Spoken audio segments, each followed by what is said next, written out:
Hello दोस्तों, तो SSC MTS हवलदार से जुड़ी हम फिर से एक इम्पॉर्टेंट वीडियो लेकर आए हैं, क्योंकि अभी जितने भी स्टूडेंट हैं उनके मन में ये बहुत ज़्यादा प्रश्न आ रहा है कि एसएससी एमटीएस हवलदार को लेकर कि इसके जॉब प्रोफाइल क्या है और एसएससी एमटीएस और हवलदार में क्या अंतर है। ये मोस्ट नंबर ऑफ स्टूडेंट का ये क्वेश्चन रहा है और सबसे ज़्यादा यूट्यूब पे सर्च होने वाले ये क्वेश्चन है। तो आज हम इस वीडियो में आपके एसएससी एमटीएस और हवलदार में क्या डिफरेंस है, सारे इन्फॉर्मेशन आपको डिटेल्स में बताने वाले हैं और गारंटी लेते हैं कि इसके बाद एक भी डाउट्स नहीं रहने वाले हैं। और जो मोस्ट नंबर ऑफ क्वेश्चंस जो आ रहे हैं यहाँ पे कि फिजिकल इसका टेस्ट होगा या नहीं होगा हवलदार का, और अगर होगा तो क्या इसका क्राइटेरिया है, इसके बारे में हम आपको इस वीडियो में बताने वाले हैं। तो चलिए दोस्तों, वीडियो को शुरू कर लेते हैं। और शुरू करने से पहले बस आपसे ये रिक्वेस्ट है कि वीडियो को अंत तक ज़रूर देखें, जिससे कि एसएससी एमटीएस हवलदार से जुड़ी जितने भी डाउट्स आपके मन में बन रहे सारे डाउट्स बिल्कुल क्लियर हो जाए। जैसा कि हम लोग थंबनेल में लिखे हुए हर एक वो टॉपिक को कवर करेंगे जो आपके मन में डाउट्स बन रहे हैं। तो चलिए सबसे पहले हम जान लेते हैं एसएससी एमटीएस और हवलदार में क्या डिफरेंस है। उसके बाद हम जॉब प्रोफाइल के बारे में जानेंगे और फिर फिजिकल के बारे में जानने वाले हैं, क्योंकि जिनके पास फिजिकल नहीं है, हाइट नहीं है, वो इस फॉर्म में ज़रूर रिजेक्ट हो जाएंगे। तो इसलिए फॉर्म भरने से पहले ये एक बार उनके लिए जानना बहुत ही इम्पोर्टेंट है। और इनके सैलरी में क्या डिफरेंस है एसएससी एमटीएस और हवलदार में, क्योंकि आप सभी को पता है कि एसएससी के द्वारा ही निकाला गया है एमटीएस और हवलदार दोनों। तो चलिए हम वीडियो को शुरू कर लेते हैं। वीडियो शुरू करने से पहले बस आपसे एक छोटी सी रिक्वेस्ट है कि चैनल को सब्सक्राइब करके दोस्तों के बीच ज़रूर सेंड करिए, क्योंकि इससे जुड़ी सारी अपडेट सबसे पहले आप तक मिलती रहेगी। तो चलिए अब हम वीडियो में समझ लेते हैं कि एसएससी एमटीएस और हवलदार के प्रोफाइल में क्या डिफरेंस है, दोनों में से कौन सा पोस्ट बेस्ट है। तो चलिए सबसे पहले आप सभी को पता होगा कि एसएससी एमटीएस जो कि केंद्र सरकार के द्वारा निकाला जाता है, इसी पोस्ट में इसी साल से ऐड किया गया है हवलदार के पोस्ट।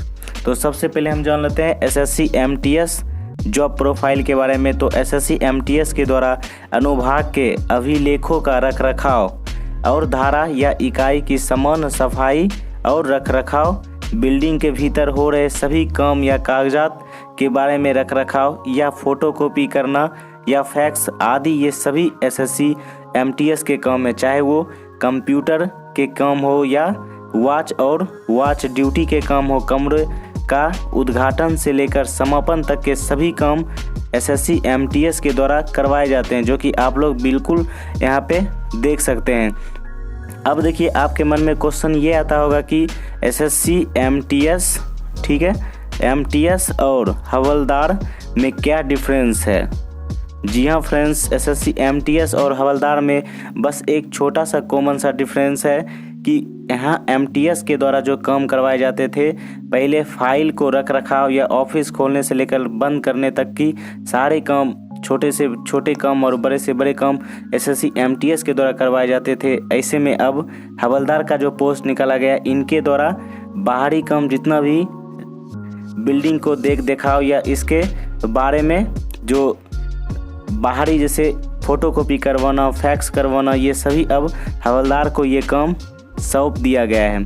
तो इन दोनों में बस यही कॉमन सा डिफरेंस है जो कि आप लोग अच्छे से समझ सकते हैं। अब आपको ये कमेंट बॉक्स में लिखना है कि एसएससी एमटीएस बेस्ट है या हवलदार। तो फ्रेंड्स चलिए अब हम जान लेते हैं दोनों के सैलरी के बारे में, सैलरी में क्या डिफरेंस है। सैलरी की बात करें एसएससी एमटीएस और हवलदार की, तो आप इस प्रकार यहाँ पे देख सकते हैं इनका जो टोटल सैलरी 20,245 होता है, जो कि इन हैंड अगर इनकी सैलरी की बात करें तो 16,915 सैलरी इनके इन हैंड दिए जाते हैं। ये जिस टाइम वो ट्रेनिंग कर रहे होते हैं उस टाइम का ये सैलरी है। जैसे ही इनके ट्रेनिंग समाप्त होते हैं तो इनका सैलरी 24,000 से लेकर यहाँ पे 28,000 के बीच में हो जाता है। तो इस प्रकार यहाँ पे सैलरी दिए जाते हैं और बहुत सारे इनके अलाउंस और सुविधाएं बिल्कुल प्रोवाइड किए जाते हैं। तो चलिए अब हम जानने वाले हैं मोस्ट इम्पॉर्टेंट क्वेश्चंस। यहाँ पे लिखे हुए हैं फिजिकल क्या है, हाइट, दौड़ एंड मेडिकल, क्या सभी बच्चे हवलदार के लिए एलिजिबल हैं या नहीं है। ये बहुत ही मोस्ट इम्पॉर्टेंट क्वेश्चन बन के आता है। तो चलिए हम इसके बारे में जानने वाले हैं। अब आपको जॉब प्रोफाइल के बारे में समझ में आ गया होगा। एमटीएस एंड हवलदार के बीच में क्या डिफरेंस है ये दोनों में समझ में आ गया होगा। और इस बार जो वैकेंसी है वो बहुत ही बम्पर वैकेंसी निकल के आई है। आप लोग ज़रूर फिलअप करिए फॉर्म। अब चलिए हम शुरू करते हैं height and weight and physical के बारे में। तो यहाँ पे देखिए फिजिकल इफ़िशियंसी टेस्ट, जिसे हम लोग फिजिकल स्टैंडर्ड टेस्ट पीएसटी या पीईटी के नाम से जानते हैं, जो कि हवलदार के लिए ये बहुत ही ज़्यादा इम्पोर्टेंट है आप सभी को जानना। ये सीबीआईसी एंड सीबीएन के द्वारा ये जितने भी इनके क्राइटेरिया हैं इनको ज़रूर आपको फुलफिल करना इम्पोर्टेंट है। तो देखिए यहाँ पे हम जान लेते हैं फिजिकल इफ़िशियंसी टेस्ट, जो कि उतना टफ बिल्कुल नहीं है, आप लोग आसानी से क्लियर कर सकते हैं।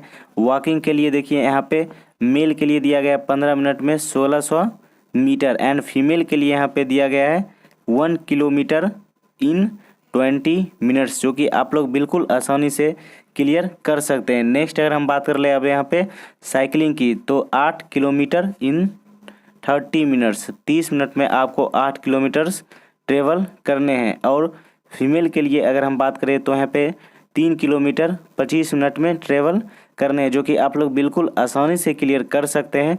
अब अगर हम नेक्स्ट यहाँ पे बात कर ले, जो कि यहाँ पे देखिए लिखा हुआ है cycling is not applicable for the post of havildar in DGPM CBIC, जो कि आप लोग समझ गए होंगे कि साइकिलिंग जो है वो अप्लीकेबल बिल्कुल नहीं है हवलदार पोस्ट के लिए, ये इन पोस्ट के लिए एलिजिबल है। तो यहाँ पे आप लोग खुद से बिल्कुल अच्छे से पढ़ सकते हैं। अब नेक्स्ट अगर हम बात कर ले यहाँ पे, तो फिजिकल स्टैंडर्ड टेस्ट पीएसटी जिसे हम लोग बोलते हैं, इसमें देखिए इनके जो हवलदार के लिए जो पोस्ट हैं इनके लिए बिल्कुल इस क्राइटेरिया को फुलफिल करना आवश्यक है। यहाँ पे मेल की अगर बात कर ले तो 157 सेंटीमीटर यहाँ पे दिया गया है, और फीमेल की बात करें तो यहाँ पे फीमेल के लिए जो हाइट दिया गया है वो 152 सेंटीमीटर दिया गया है, जो कि आप लोग यहाँ पे देख सकते हैं। अगर हम एक्स्ट्रा दिया गया है और फीमेल को 2.5 सेंटीमीटर्स। अब यहाँ पे बात करें अनएक्सपेंडेड, जो कि चेस्ट जो होता है बिना फुलाए हुए 76 सेंटीमीटर होना चाहिए, और मिनिमम यहाँ पे है एक्सपेंशन, फुलाने के बाद 5 सेंटीमीटर ज़रूर बढ़ना चाहिए। अब फीमेल की अगर हम बात कर ले यहाँ पे, तो फीमेल के बारे में आप लोग देख सकते हैं, इसके बारे में चेस्ट के बारे में बिल्कुल मेंशन नहीं किया गया है, जो कि आप लोग यहाँ से पढ़ सकते हैं। तो उम्मीद है कि आपको फिजिकल से जुड़ी सारी इन्फॉर्मेशन बिल्कुल मिल गई होगी, और इनके फिजिकल के क्राइटेरिया बस इतने ही फुलफिल आपको करने हैं। तो है दोस्तों, अब आपको एसएससी एमटीएस हवलदार से जुड़ी जितने भी इन्फॉर्मेशन है सभी ज़रूर आपको मिल गए होंगे, और आप लोग बिल्कुल इसमें एलिजिबल हो सकते हैं अगर आपने इस वीडियो को अच्छे से देखे होंगे। तो आज के लिए इतना ही। अगर इससे जुड़ी कुछ भी डाउट आता है तो ज़रूर कमेंट बॉक्स में लिखें, क्योंकि जितने भी कमेंट्स होते हैं हम सारा का कमेंट्स पढ़ के नेक्स्ट वीडियो में उनके सॉल्यूशन ज़रूर लेते आते हैं। तो मिलते हैं नेक्स्ट वीडियो में। जय हिंद।